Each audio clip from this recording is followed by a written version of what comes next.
Chapter 9. George shares his vision. George in fact did have a vision, several of them, and he had written them down. He pulled out the paper from his briefcase and explained to Joy that at first it had been a little hard to do this because it had been so long since he had thought about what he wanted. "I spend so much time living my life according to everyone's demands that it actually felt strange to think about what I want," he told her.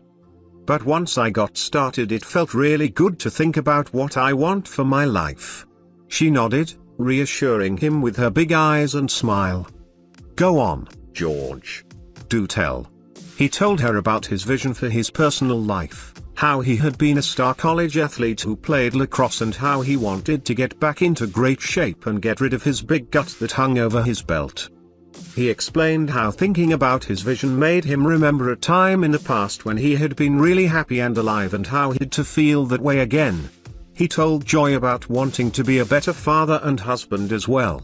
"I want my kids to look back 20 years from now and think of me as a happy, positive influence in their lives," he shared.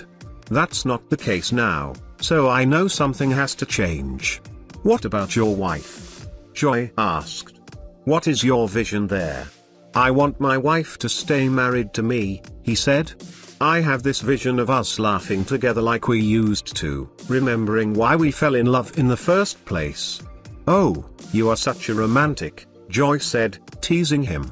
She knew he had a good heart. She had liked him from the moment she had seen him get on her bus and had known buried underneath all those dark clouds was a light that wanted to shine. She was thrilled to see that light coming through as he shared his vision with her. George, who was blushing now, however, didn't feel like a romantic at all.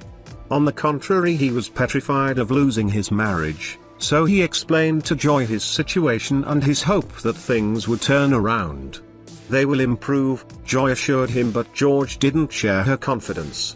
"Just trust," she said calmly. "Trust."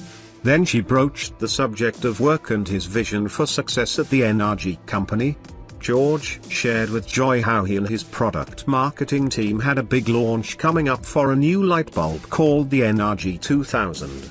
"If it doesn't go well, I am toast. My career is done. So my vision is to somehow get my team on the same page and work really hard together to create and deliver a successful launch." "On a scale of 1 to 10, how ready would you say you are for this product launch?" Joy asked. "About 2, answered George. "We're disorganized, unmotivated, and quite frankly a sorry bunch." "That's not good, dude," Marty shouted from the back of the bus. "No, it's not good at all," George answered, thinking that he wished the dude in the back of the bus would just be quiet. Joy jumped into the conversation. "No, it's not good, George. But that don't mean it can't be good. It's not like we haven't faced crises before on my bus." She looked at Marty. "Remember your rehab, Marty? And when Danny had that heart attack? What turned it all around was your desire and vision to change and the focus to make it happen. Unfortunately, it takes a crisis for so many of us to change," she added. "I don't know why, but it does. I wish more people wouldn't wait for everything to fall apart before they start thinking about their life and what they want. They don't have to wait, you know. But sometimes that's what it takes. Sometimes we have to see what we don't want, to know what we do want." As she was talking, George thought of his mother with cancer and how she had told him all the changes she wanted to make when she survived. Then he knew exactly what Joy was talking about. "So yes, George," Joy continued, "this is your crisis, but it's also your opportunity. Every crisis offers an opportunity to grow stronger and wiser, to reach deep within and discover a better you that will create a better outcome.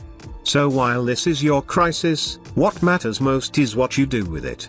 Okay, so now that you know where you want to go and you have your desire and vision, you are ready for rule number 2.